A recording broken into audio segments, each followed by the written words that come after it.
Edson, é com você, tá? Pode abrir o seu microfone, tá bom? Tá gravando já. Irmãos queridos, que bom, é sempre bom olhar a carinha de cada um de vocês. É tanta lembrança, é tanta coisa que vem logo, que cada um de vocês tem um espaço especial no meu coração, no nosso aqui, eu e Helena. E vê-los aqui é um presente de Deus, é um presente de Deus mesmo. Sabem que eu tenho orado sempre a Deus, agradecido a Deus pelo pessoal da informática no universo, no mundo todo, o pessoal que trabalha com informática. Deus preparou, e agora a gente tem esse canal, né? Isso é uma bênção. E na soberania de Deus, certamente ele previu não, ele sabia tudo. Então, ele já foi providenciando. Quando a gente estuda a pessoa de Cristo, né? A gente vai vendo Deus, desde o Velho Testamento, providenciando a chegada de Cristo. E é cada coisa interessante, pai. A engenharia romana, e depois o evangelho entra por ali, a mudança do grego para, ou melhor, do hebraico para o grego, o idioma, sai do hebraico com 200 palavras, vai para 4.000 e poucas do grego. Então, a possibilidade do avanço do evangelho. Então, agora Deus providenciou a gente poder se comunicar, falar e ver. Que coisa maravilhosa. E é o mundo todo, né, Adler? O mundo todo, né, querida? Que coisa boa isso. É uma bênção. Graças a Deus. Ainda mais agora. Nós estamos vivendo dias tão difíceis, né, irmãos? Eu estava pensando que parece... Eu acho que aqui ninguém viveu tempo de guerra. Eu acho que tem poucas pessoas mais velhas que eu aqui. Eu faço agora em agosto 70 e outros um pouquinho mais velho que eu só. Então, a gente não viveu tempo de guerra. A gente sabe de guerra, de filmes, de histórias, de livros, de pessoas que contam, mas a gente mesmo não viveu tempo assim. Mas pelos vídeos, pelos filmes e tudo, acho que a gente está passando um período parecido com o período de guerra, rapaz. Eu vejo isso em dois ambientes assim. O primeiro ambiente é aquele tempo de guerra do acampamento. Os soldados todos no acampamento, depois recebe a notícia, fulano não voltou. Teve um combate, a gente foi para frente de guerra, mas voltamos, mas fulano não voltou. É meu colega de barraca. Ele dividia a barraca comigo e dormíamos juntos. E ele não voltou, morreu, ficou por lá. E assim vem as notícias. E fulano também, meu pai, e ciclano foi atirado e tal. Então vem só as notícias. E tem um outro ambiente terrível que é o das famílias. As famílias as mães que choravam porque os seus filhos eram convocados à guerra, seus maridos convocados à guerra. Aí depois vinha a notícia que o filho não ia voltar, ele morreu. Outros recebiam os filhos mutilados. Quanta tristeza, quanta tristeza. Ninguém sabia de nada. Daqui a pouco chegava lá a notícia. Nós estamos assim, irmãos. Cada semana. Não, cada semana não. Agora, há 2 horas atrás, estávamos aqui no culto da igreja virtual e chega a notícia. Meu pai acabou de ir para a UTI e foi entubado logo de cara. E já estávamos acompanhando outros, e entra nos dinos notícia toda hora também. Que tempo difícil. Que o Senhor tenha misericórdia da gente, dos irmãos que sofrem e desse povo todo que tem sofrido tanto. Deus tenha misericórdia. Pois bem, vamos lá. Eu queria, irmãos, estudar com vocês um texto de Filipenses. Eu gosto muito dessa carta de Paulo aos Filipenses. É uma igreja tão especial. A forma que ela nasceu, a forma que o evangelho chegou lá, com aquelas senhoras na beira do rio Gangites, e depois tudo que aconteceu ali com Paulo, e logo depois a perseguição, o sofrimento dele, e ele pregando na igreja quando viaja depois do culto e vai embora, e depois forma-se ali a igreja, depois volta mais à frente, então, uns 30 anos depois, Paulo escreve essa carta lá, fortalecendo aqueles irmãos.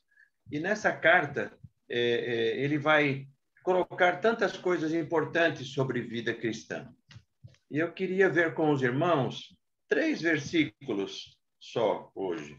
Então, eu queria ver se eu vou fazer uma leitura, se você puder acompanhar na sua Bíblia aí, vai ser Filipenses 2, de 14 a 16. Filipenses 2, de 14 a 16. Eu sei que quando a gente vai expor um texto assim, que pega 2 ou 3 versículos só, a gente corre o risco de não contextualizar e se perder. Vou pedir a Deus graça, que me ajude aqui, para que a gente caminhe no texto bíblico entendendo a mensagem geral da palavra de Deus. Filipenses 2, então, de 14 até 16. Fazei tudo sem murmurações, nem contendas, para que vos torneis irrepreensíveis e sinceros, filhos de Deus inculpáveis no meio de uma geração pervertida e corrupta, na qual resplandeceis como luzeiros no mundo, preservando a palavra da vida, para que, no dia de Cristo, eu me glorie de que não corri em vão, nem me esforcei inutilmente. Até aí. Bom, irmãos, primeiro, eu fico assim sempre preocupado, porque eu estou falando a pastores experientes, homens de Deus e mulheres que servem ao Senhor há tantos anos. Mas o meu objetivo é humildemente dividir com vocês o que tenho visto desse texto da palavra de Deus. E, na verdade, eu quero que o Espírito, eu preciso e peço que o Espírito Santo mesmo nos visite poderosamente e aplique a palavra dele à nossa vida. E, ao final, saiamos aqui fortalecidos por ela, pela palavra, trazida pelo Espírito Santo. E toda a glória sempre seja a ele. Bom, a gente teve a oração do irmão Wesley, e então vamos iniciar aqui sob a direção do Senhor. A gente começa aí... Se você quiser, Edson, pode orar de novo, sem problema, tá? Sim, meu irmão, sim, tá bom. Vamos orar então. Ó Deus querido, estamos com a tua palavra aberta, o teu povo reunido aqui, e te pedimos humildemente, Senhor Deus, que nos visite. Ó Senhor, em nome de Jesus. Senhor, abre os teus lábios, Senhor Deus. Abre também os nossos ouvidos, Senhor, para a glória do teu nome, Senhor Deus. E visita-nos com a tua palavra nesta noite.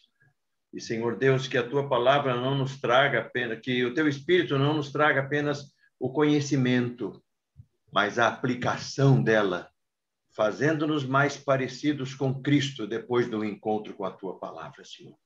Ajuda-nos assim para a glória do teu nome, eu te peço. Te peço humildemente, com o perdão dos meus pecados, Senhor Deus. Tem misericórdia de mim, intercedo pelos meus irmãos aqui também, a minha oração. No precioso e bondoso nome do Salvador Jesus. Amém. Amém. Pois tá bem. Vamos lá. Versículo 14 que a gente leu, ele começa essas 2 primeiras palavrinhas aí, fazei tudo. Em algumas versões aparece fazei todas as coisas, né? Que quer dizer a mesma coisa. Bom, esse pensamento aí está dentro de um pensamento maior, que começa já lá atrás e se fortalece no versículo 12, quando o apóstolo Paulo vai falar sobre desenvolvei a vossa salvação com temor e tremor. Essa é, na verdade, irmãos, a nossa maior luta, nossa maior empreita na nossa vida, é desenvolver a nossa salvação. Eu sei que vocês sabem, só lembrando, que aqui desenvolver a salvação não diz respeito àquele encontro pessoal com o Senhor Jesus, quando ele nos tirou das trevas, né? O novo nascimento, não diz respeito àquela experiência. Desenvolver a salvação aqui diz respeito a uma vida de santificação, uma vida de santidade, buscar santificação no Senhor.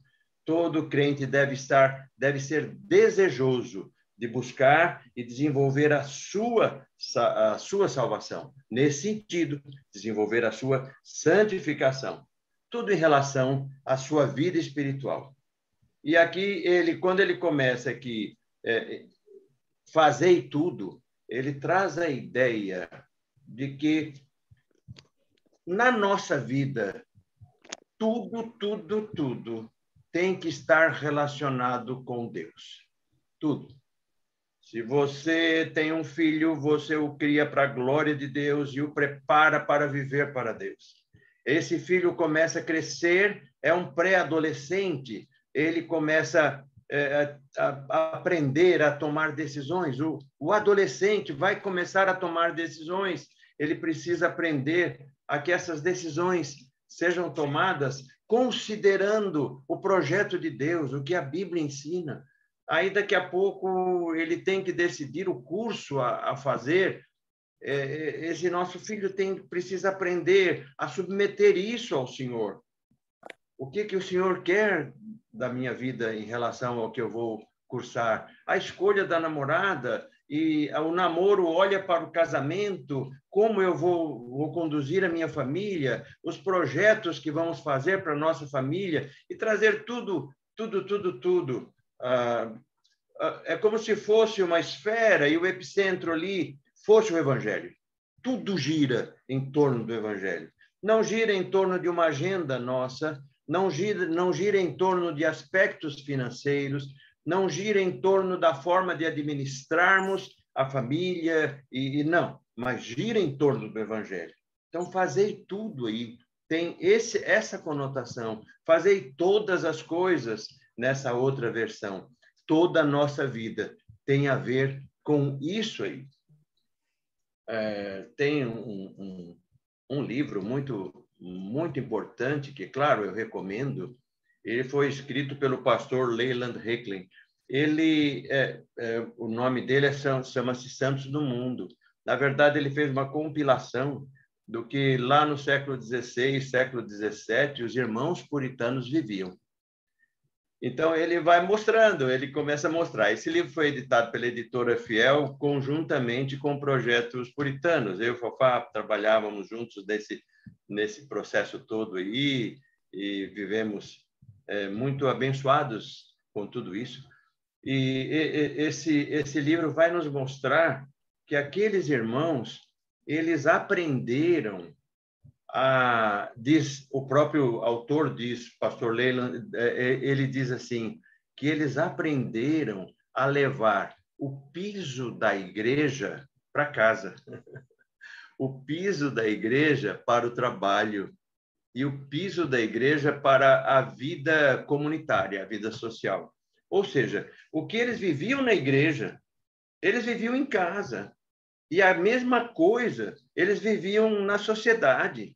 E a mesma coisa eles viviam na família.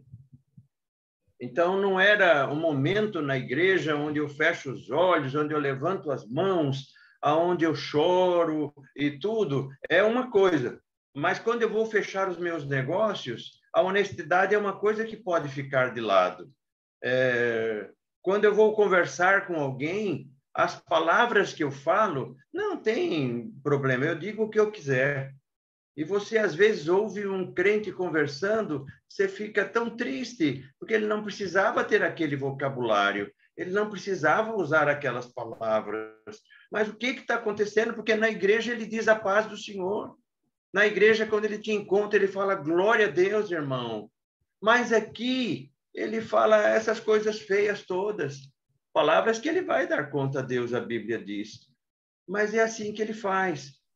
Então, aqueles irmãos aprenderam isso. E nós temos muito a aprender com eles. Muito, muito mesmo. Isso é muito importante. E eu acho que aprenderam também com o que a palavra mesmo de Deus nos diz. Quando vamos em Efésios, capítulo 6, versículos de 5 a 7, vai dizer assim, vós servos, obedecei aos seus senhores segundo a carne, com temor e tremor, na sinceridade do vosso coração, como a Cristo, não servindo à vista como para agradar aos homens, mas como servos de Cristo, fazendo de coração a vontade de Deus. Então, esse comportamento, essa vida cristã, essa busca de santificação, de santidade, assim deve ser a nossa vida. Buscar santificação em todas as coisas, diz a palavra de Deus, sem a qual ninguém verá o Senhor.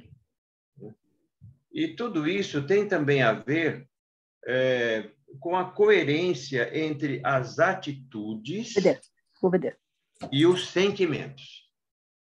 Essa coerência, isso é muito importante. O que está dentro do seu coração com o que você faz. Eu acho que na casa de vocês nunca aconteceu essas coisas, não. Mas na minha casa, de vez em quando, acontecia quando os meninos eram menores. Que é o seguinte, a gente mandava eles fazerem alguma coisa, aí, isso mesmo já está aludindo, né? Aí, não, pai, não, agora. Não, vai lá, eu quero que você vá agora, precisa ir agora. E eles, então, engrossavam um pouquinho, aí a gente tinha que ser mais incisivo, mais duros, aí eles se levantavam e iam fazer. Com a cara fechada e andando, pisando duro. É engraçado. Às vezes eu vi eles andarem, parecia jeito de cavalo andar. Toc, toc, toc, toc, toc. Blum. Aquela grosseria, aquela coisa, né? E aí a gente, como pai, fica pensando assim, ó, Senhor, tem misericórdia desse meu filho, dessa minha filha, que ele aprenda o princípio de autoridade, não só aqui em casa, mas na vida dele como um todo, e, sobretudo, para se submeter ao Senhor e à tua palavra. No coração ele levantou e foi, mas foi aí pisando duro pela frente, e se um dos irmãos estivesse no caminho, era capaz dele chutar. Então, é um negócio meio assim. A Judith Kemp, minha irmã querida, ela escreveu um livro pequenininho, que eu gostei demais, chama As Filhas de Sara. Eu acho que foi editado pela ABU, não lembro. E eu gostei muito, e ela vai falar dos relacionamentos da mulher com o marido e dos relacionamentos da mulher com os filhos, a mulher crente, como que ela deve se relacionar.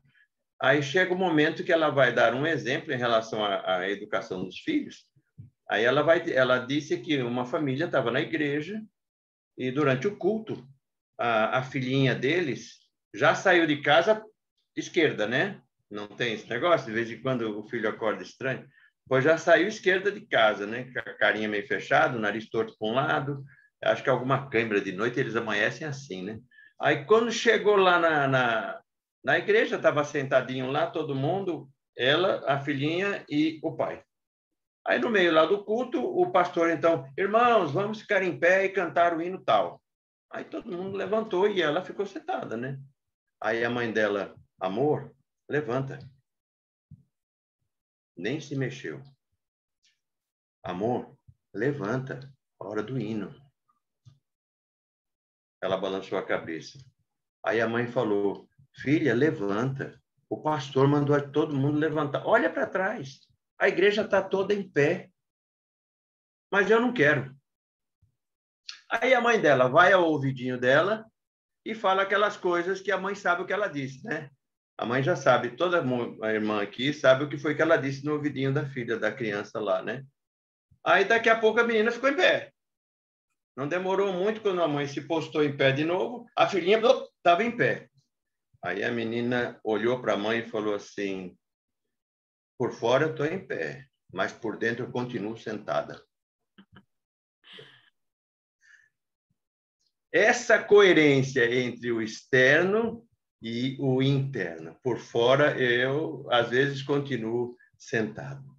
Sobre esse assunto, também nos fala o pastor Tiago, lá no capítulo 4, versículo 8 da sua carta, o irmão do Salvador, quando ele diz assim, chegai-vos a Deus, e ele se chegará a vós.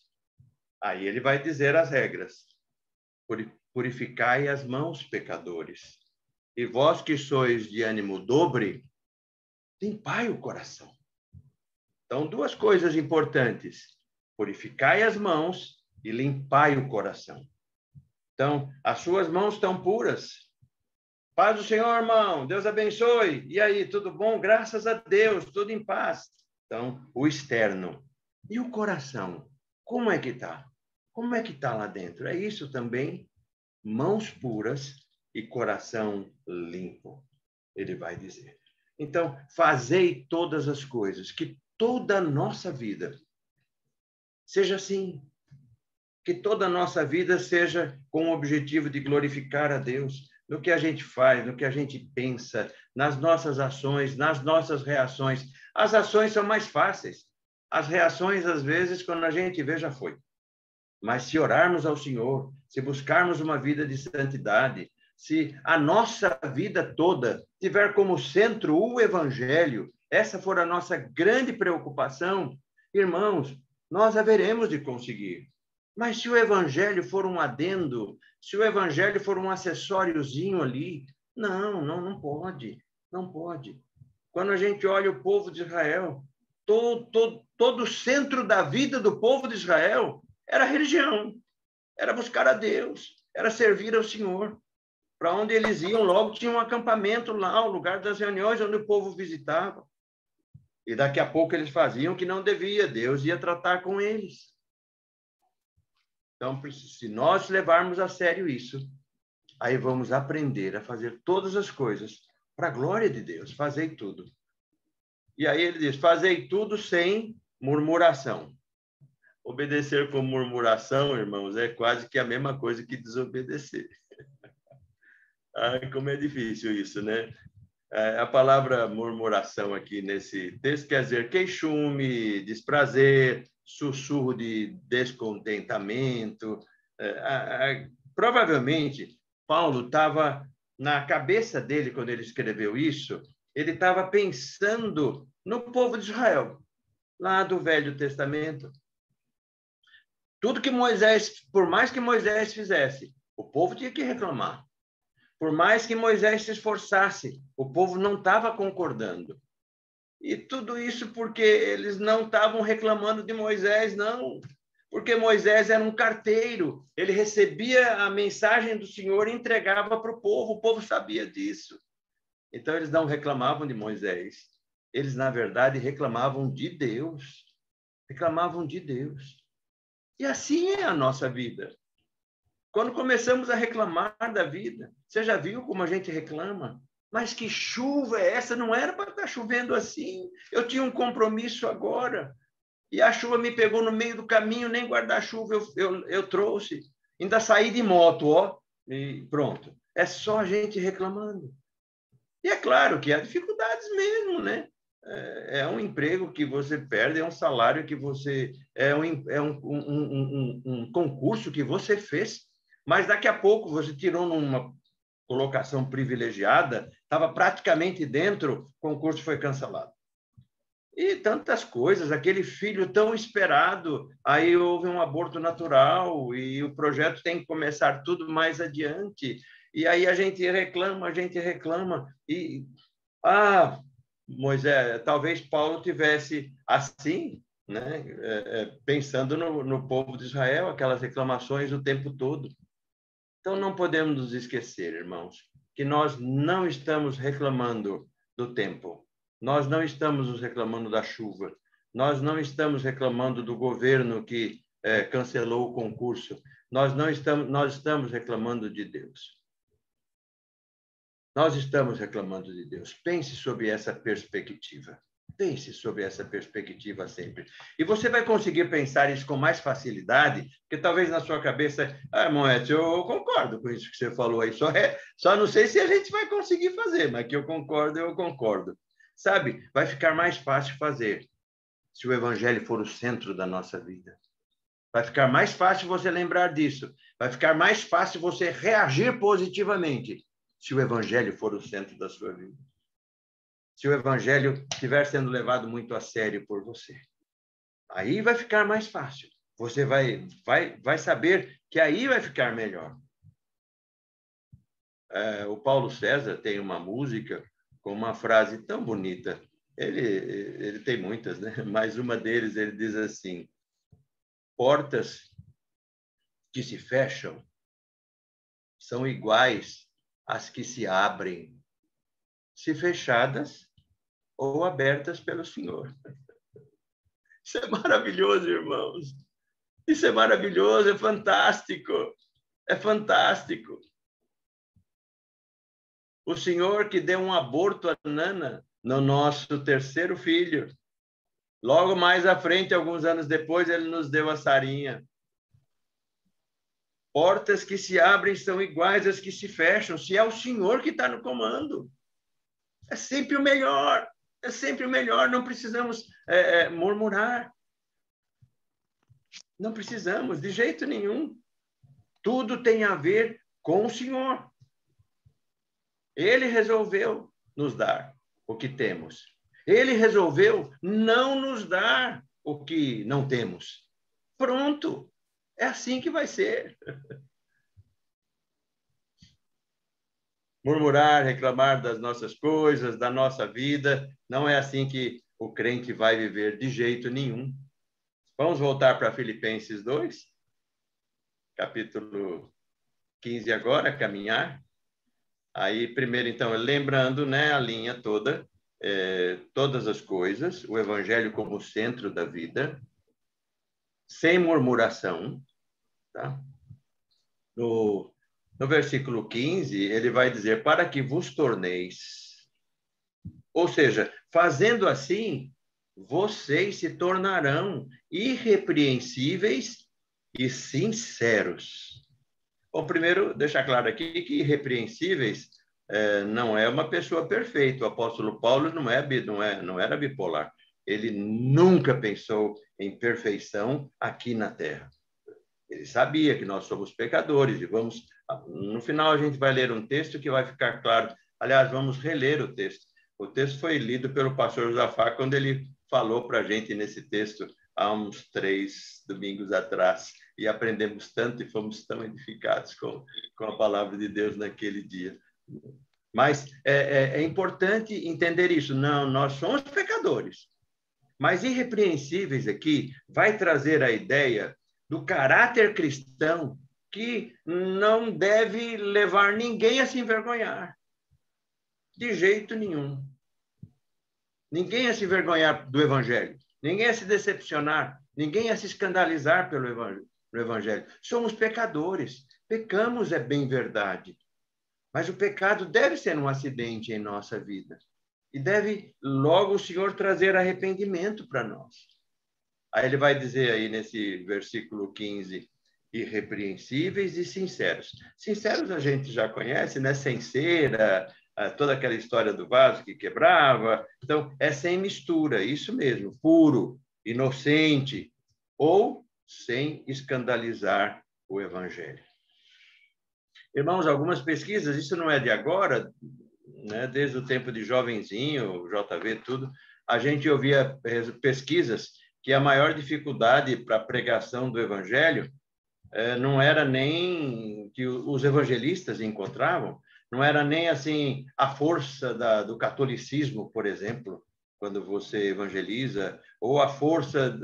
Não, era as pessoas que haviam se escandalizado com o Evangelho por causa de crentes que não levavam a sério a vida cristã. Crentes pessoas que se decepcionaram completamente com o Evangelho, porque viam como que crentes não levavam a sério a vida cristã. Se esse é o Evangelho, não, isso eu não quero para mim, de jeito nenhum. Não, assim não. Então, irrepreensíveis e sinceros aqui tem a ver com isso. Parece que, de novo, o apóstolo Paulo está se lembrando lá do Velho Testamento. Tem um texto de Deuteronômio, Deuteronômio 32, 5. Já está no final de Deuteronômio. Deuteronômio vai até 34. Então, quando chega no capítulo 32, o Moisés já se despedindo, então ele escreve um cântico ali no 32. Quando chega no versículo 5, ele vai dizer assim, procederam corruptamente. Olha que palavra dura um povo. Procederam corruptamente contra ele. Já não são seus filhos, e sim suas manchas. É geração perversa e deformada. Então, irmãos, que Deus nos livre disso, de todo. Então, que o Senhor nos ajude a que toda a nossa vida tenha o Evangelho como centro, que a gente viva sem murmurar e consiga esse status que a Bíblia diz de irrepreensível e sincero, nesse sentido que a Bíblia está mostrando, que é um caráter transformado, uma pessoa que está vivendo, se aproximando mais do Senhor, tendo o seu caráter trabalhado para se parecer mais com Cristo. Como que o mundo vai conhecer Cristo? Eles não vão ver Cristo. Como que eles vão conhecer? Através da igreja, através da vida dos crentes, de crentes que pregam o Evangelho, de crentes que vivem o Evangelho. É assim, é assim. Então, o escritor dessa carta aqui, apóstolo Paulo, ele queria que os filipenses fossem inculpáveis, tanto na sua reputação, como também na realidade da sua vida diária, da sua vida diária. Bom, o que temos diante de nós não é apenas, então, uma carta escrita a uma igreja, mas uma palavra de Deus. Tem uma carta que foi escrita àquela igreja. Ela tem todo um sentido, ela tem começo, meio e fim, tem toda uma lógica dentro dela, tem toda uma inteligência envolvida ali para escrever, mas Deus, então, pelo seu Espírito, explode aquela carta para todo o universo. E ela, então, por ter sido inspirada por Deus, ela agora vira palavra de Deus, e aí, hoje, a mesma carta é palavra de Deus para nós. E o que ela vem ensinando?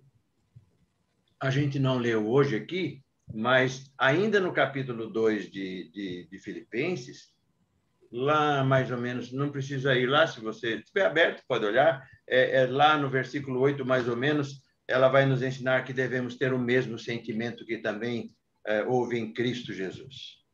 Mais um pouquinho lá pelo 10, ela vai dizer assim, que devemos ser obedientes. Lembra que Jesus, ele não teve por usurpação ser igual a Deus, ele foi obediente. Devemos desenvolver a nossa salvação, já no 12, com temor e tremor. Aí ele entra mais para frente e chega agora aqui, devemos fazer tudo sem murmurações, pois fazendo isso, nós nos tornaremos filhos de Deus, inculpáveis, numa geração corrupta, perversa e corrupta. Observe que a palavra de Deus continua tocando na mesma tecla do versículo 12. Desenvolvei a vossa salvação, santidade, busca de santidade. O Evangelho é o centro da minha vida. A minha vida só tem sentido por causa do Evangelho, por causa de Deus, por causa de Jesus. Eu não sou um crente profissional. Não, a minha vida é essa aí. Isso é a minha vida. O Evangelho é a minha vida. Não importa o que eu faça na vida. Não importa a profissão. Não importa nada. Não importa onde eu viva. O Evangelho é a minha vida.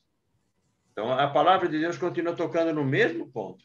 Nós nos tornamos filhos de Deus numa geração corrupta, num processo de santificação, desenvolver a vossa salvação, o Senhor nos faz filhos de Deus inculpáveis. Filhos de Deus inculpáveis. É no processo de santificação, irmãos, que o nosso caráter é trabalhado. Que o nosso caráter é trabalhado. E o desenvolvimento desse processo na vida da pessoa determina também quem é joio e quem é trigo. Quem é joio e quem é trigo. Às vezes, quando a gente prega na igreja da gente, né, não sei como é para os irmãos, se tem essa mesma sensação. Quando você prega numa igreja que você não vai sempre, você não conhece ninguém, você vai, abre a palavra de Deus, manda bala lá, mostra à igreja o que a palavra de Deus tem revelado, né? Aí terminou, você vai embora, né? Mas quando é a sua igreja, e quando a sua família também frequenta a mesma igreja, é mais complicado ainda, porque você tem a sua filha que é pré-adolescente, você tem o seu filho que é jovem, que namora uma menina da igreja jovem também, você tem a sua esposa, Então, o seu filho lá da mocidade, sua filha dos adolescentes, sua esposa da SAF, seu irmão dos homens, aí só chega as notícias. Rapaz, você não sabe o que fulano está fazendo. Rapaz, fulano fechou um negócio todo troncho. Isso não vai dar certo, que coisa. E aí ele vai, e aí ele vai. E você ouve aquilo. Aí quando você chega na igreja, não, tá tudo certo. E aí, irmão Edson, tudo bom? Paz, Senhor, Deus abençoe, irmão Edson, tal, e tal. Aí você chega na hora de pregar, você vai lá para o púlpito, abre a Bíblia e olha aquelas carinhas. Aí quando você olha para um deles, rapaz, aquele lá é o cara do negócio troncho. Tudo errado o negócio que o cara está fazendo. E ele senta e abre o sorriso para você, lá do banco dele, para lá para o púlpito, para você.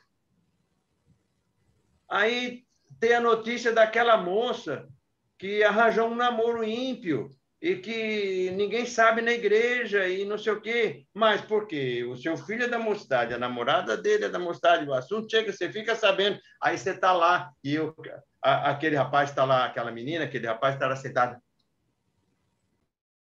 olhando para você, aqueles dentes para fora. Aí você fica pensando, meu pai amado, que vontade de sair daqui do púlpito, chegar lá, pegar essa pessoa pelo ombro e chacoalhar, chacoalhar, chacoalhar, depois levantar do chão, assim, chacoalhar de novo, sem que ele toque no chão, chacoalhar, chacoalhar, chacoalhar de novo, depois botar no chão de novo e falar, larga essa vida, vem para o Evangelho.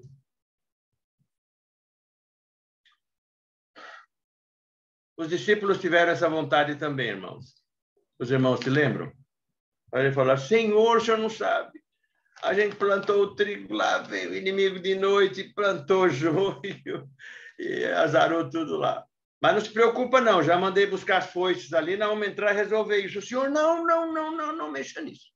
Ó, deixa eu falar logo, nem passe aqui perto. Quando chegar aqui perto, você dá a volta pela outra calçada, nem passe aqui. Isso não é trabalho para vocês. Isso é trabalho para o Espírito Santo. Ele vai fazer isso. E assim também a nossa vida na igreja. Então, aí nos leva a orar mais, nos leva a pregar mais, a nos santificar mais, a orar mais e amar mais esses nossos irmãos e aqueles que estão lá na igreja e ainda não vieram a Cristo Jesus ainda, para que eles venham. Então, essa vida de transformação, essa vida de santificação trazida pelo Espírito Santo, vai fazer, vai mostrar quem é joio e quem é trigo. Da forma que recebemos a palavra de Deus, da forma que tratamos com os nossos próprios pecados. Irmãos, essa não é uma luta que nós vamos vencer sozinhos, de jeito nenhum. Nós temos que saber e lembrar sempre que a nossa suficiência vem de Deus. 2 Coríntios 3:5, não tem outro caminho. Nós temos que lembrar sempre disso. E nós temos que lembrar que quem efetua em vós é o Senhor, tanto o querer como o realizar, segundo a sua boa vontade. Nós não temos em nós a capacidade de resolver isso. Bom, aí ele vai dizer, para que vos torneis santos e inculpáveis e resplandeceis como luzeiros no mundo. É interessante. Quando a gente chegou lá em Salvador, 1900 e quanto faz? 1987, 88 aí, né? Começando lá o JV da Bahia. Né? Aí tinha uma igreja lá, ainda tem a igreja, numa praça central, a Praça Linda, uma das praças mais bonitas de Salvador, o Campo Grande. Tem uma igreja lá enorme, uma igreja batista, Igreja Batista Sião. Ela fica do lado do teatro, o maior teatro que tem lá, né? Teatro enorme, lindo. Imagina uma cidade como Salvador, cultura vazando pelos poros de todo mundo e um teatrão lindo, a coisa mais linda do mundo. A igreja do lado, só atravessa uma rua assim. O teatro é enorme, irmãos, 1.300 lugares. A Igreja Batista tem 1.500 lugares. e os cultos eram cheios. Aí eu sei que hoje tem igreja para 2.000 pessoas, 4.000, né? Eu estou falando de 1988. E aquilo me impressionava muito. Aí um dia lá da praça que eu olho a parte de cima da igreja, uma torre que ela tinha, aí tinha uma expressão assim, para que vocês sejam astros no mundo, sejamos astros no mundo. Aí eu olhava aquilo e criticava, mas que absurdo. E que astros, eu já liguei a astros como artista, né? Vamos ser os caras, vamos ser artistas neste mundo e tal. Irmão, burrice é um negócio muito sério, né? Burrice é um negócio muito sério, irmãos. Burrice e ignorância, que é pior que a burrice, né? Porque eu nem sabia que estava na Bíblia esse negócio. Não é só burrice, é ignorância junto, né?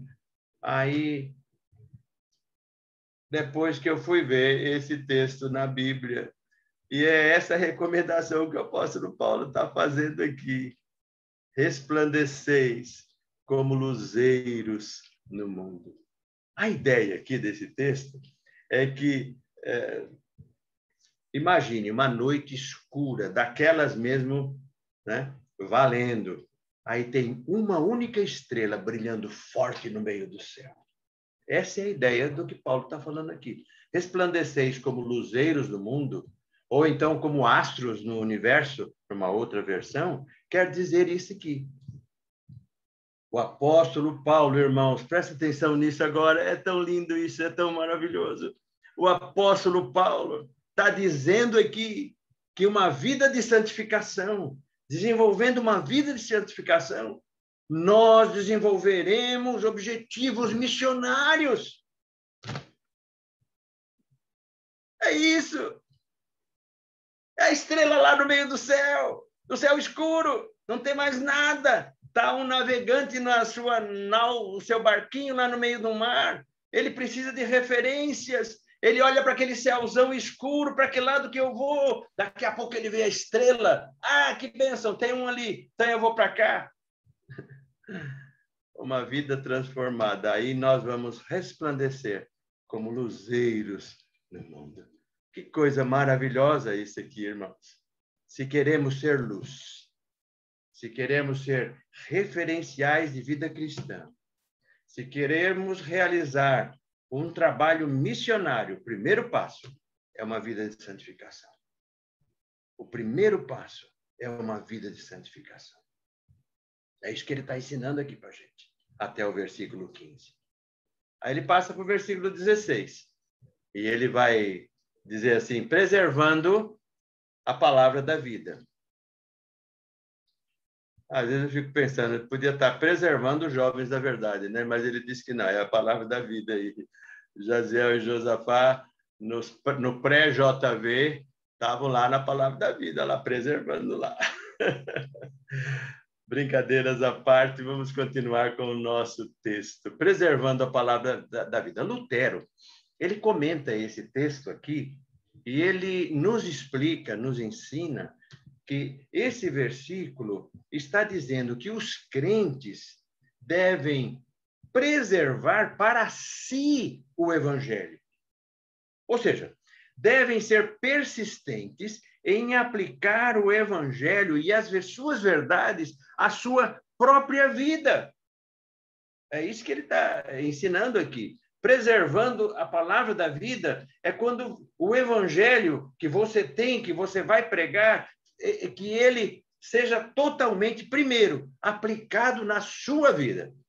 Lá em Salvador, quando morava lá, frequentávamos a igreja presbiteriana da Barra, lá, e conheci uma menina na mocidade, uma menina muito ativa, muito joia e tal. E ela começou a frequentar a igreja só com os roupões, assim, né?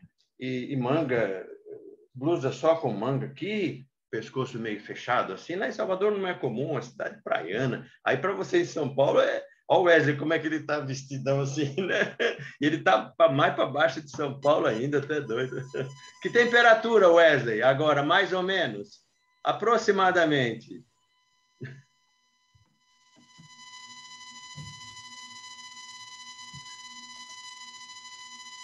16 graus. Aí, meu pai, aqui nós estamos com 32. Aqui nós vamos para 32. Então, Josafá lá está mais ou menos nisso também e tudo, né? Aí chega ela lá na igreja, aí todo domingo, reunião durante a semana, sábado com a mocidade.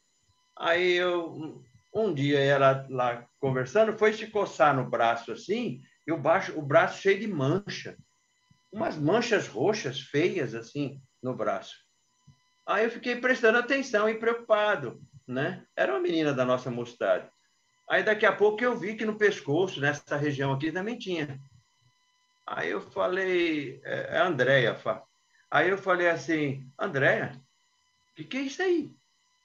Ah, não, tio, é umas manchas só que... Não, eu quero ver isso aí. Eu quero ver isso aí. Vamos conversar com sua mãe. Deixa eu ver isso aí. Levanta a blusa aí para eu olhar o seu braço. Rapaz, cheio de mancha. Aí eu apertei ela, né? Aí ela falou, não, tio, não se preocupe, não. É que eu entrei para a escola de Taekwondo. E essas coisas é pancada mesmo que a gente toma lá. E aí, quando eu fui perguntar para o instrutor, ele falou, não se preocupe, não. Isso é o Taekwondo entrando. Falei, caramba, é bom você sair desse negócio aí, viu? Aí, aprendendo, vivendo, é isso que ela quis dizer, né? É isso que ela quis dizer. Irmãos, o evangelho tem que entrar na nossa vida. O evangelho tem que entrar na nossa vida. E é através desse processo de santificação que isso vai aprender. Isso vai acontecer. Não podemos nos esquecer que desde do versículo 12, ele está falando sobre santificação na vida dos crentes. Isso tem a ver comigo. E tem a ver com você também. Tem a ver conosco. Então, podemos entender que essa palavra aqui é uma complementação da ideia do versículo anterior, do versículo 15.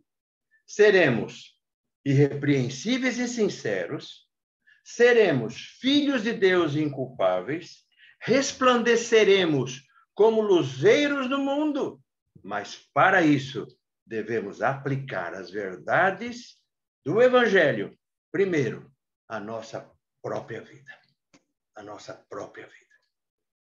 Aí ele segue, e já caminhando para os finalmente, ele vai dizer assim, aí não corri, ele vai dizer que eu estou muito contente e quando isso acontecer, eu vou perceber que não corri e nem me esforcei inutilmente. Numa outra versão, em vão. Paulo entendia que o objetivo da sua vida não era pregar para mostrar a sua erudição.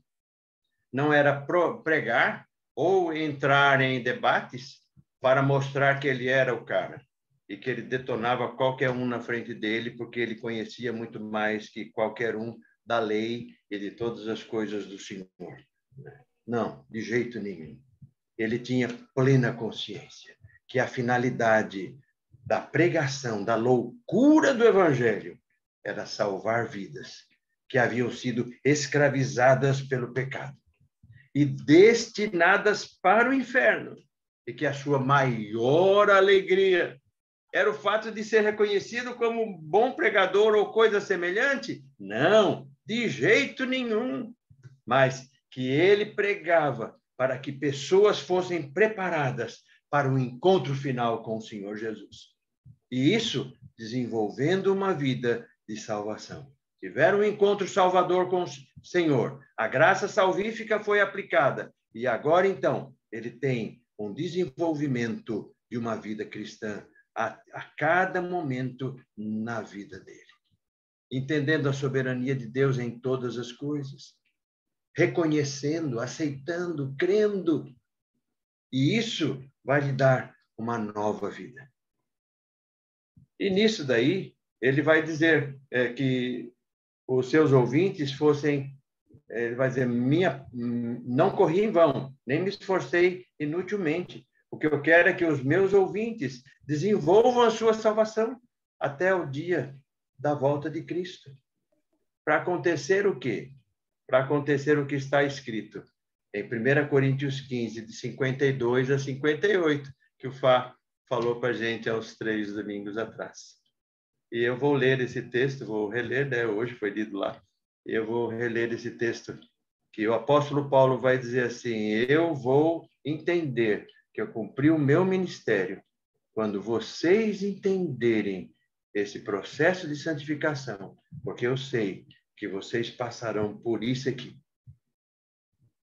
E diz assim, 1 Coríntios 15, de 52 a 58. Eis que vos digo um mistério. Nem todos dormiremos, mas transformados seremos todos, num momento, num abrir e fechar de olhos, ao ressoar da última trombeta. A trombeta soará, os mortos ressuscitarão incorruptíveis e nós seremos transformados.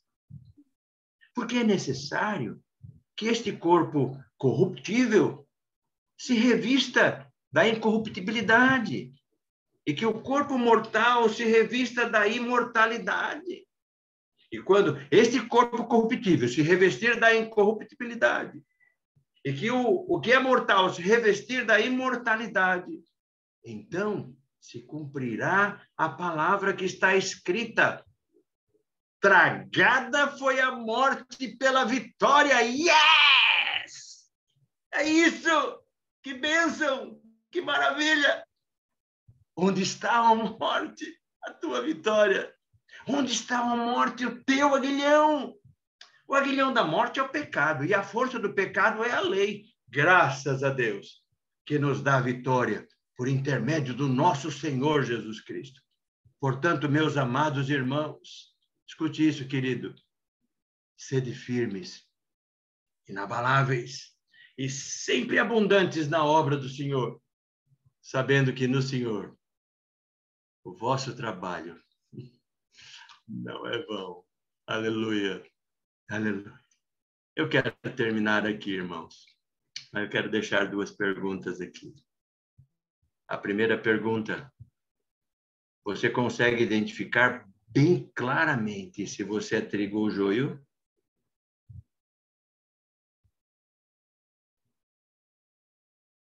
Segunda pergunta: a santificação em tudo, lembra-se lá do começo do que nós falamos hoje, tem sido a grande meta da sua vida? Tem sido. Gostaria de fazer mais uma oração, irmãos, encerrando. Podíamos orar agora, então? Ah, nosso Deus, que grande desafio temos à frente. Como encará-lo, Senhor Deus? Fazer algo que nós não temos como realizar? Como fazer alguma coisa que nós não temos as ferramentas, que nós não temos habilidade, que nós não temos talento, que nós não temos recursos para isso? E pior que tudo, Senhor Deus, o Senhor diz que temos que fazer. Ah, Senhor, mais uma vez, mostra como somos frágeis, pequenos e dependentes do Senhor. E a nossa oração continua a mesma, Senhor Deus, desde a conversão. Tem misericórdia de nós. Ó Deus, fortalece-nos para a glória do teu nome, Senhor. Ó Senhor, que o evangelho seja todo aplicado à nossa vida. E aí, então, Senhor, este mundo será abalado, Senhor Deus. As forças do inferno serão abaladas. Serão abaladas, Senhor. E o evangelho triunfará, Senhor Deus, muito mais. Então, ajuda-nos, Senhor Deus, diante desse desafio. Dá-nos graça e dá-nos a suficiência de Cristo a cada um de nós, a mim, Senhor, e aos meus queridos irmãos e guerreiros valentes da tua obra que estão reunidos aqui agora à noite, Senhor Deus. Em nome de Jesus. Fortalece, Senhor Deus, as nossas fracas forças, Senhor. Ajuda-nos nas nossas debilidades, Senhor Deus. Ó Deus, nossos joelhos às vezes estão tão cansados, Senhor. Confesso que às vezes tenho até sentado, Senhor Deus, no meio-fio, na beira ali da calçada. Tem misericórdia, me perdoa, Senhor. Ó Senhor Deus, ajuda-me a me levantar, Senhor. Ajuda-me a continuar caminhando, sabendo que maior é o que está em nós do que o que está no mundo, Senhor. Fortalece-nos assim a cada um de nós aqui. E eu te peço também agora, nesse momento, especialmente pelos queridos que estão sofrendo atacados pela Covid, Senhor. Tem misericórdia em nome de Jesus, Pai. As famílias envolvidas, os irmãos que sofrem, leitos de UTI, buscando um ar que não está aparecendo, Senhor Deus, para eles poderem respirar. Aqueles aparelhos, irmãos entubados. Oh, Deus. Famílias, Senhor Deus, que não conseguem entrar na UTI, que só recebem relatórios, e não conseguem nem ver, Senhor. E angustiados. Oh, Deus, tem misericórdia em nome de Jesus. Ajuda, Senhor. E nos ajuda a atravessar esse momento, Senhor Deus. Em nome de Jesus. Vivendo o Evangelho para a glória do Teu nome, Senhor. Nós te pedimos. Nós oramos no precioso e bondoso nome do nosso Salvador Jesus Cristo. Amém, amém, amém, Senhor.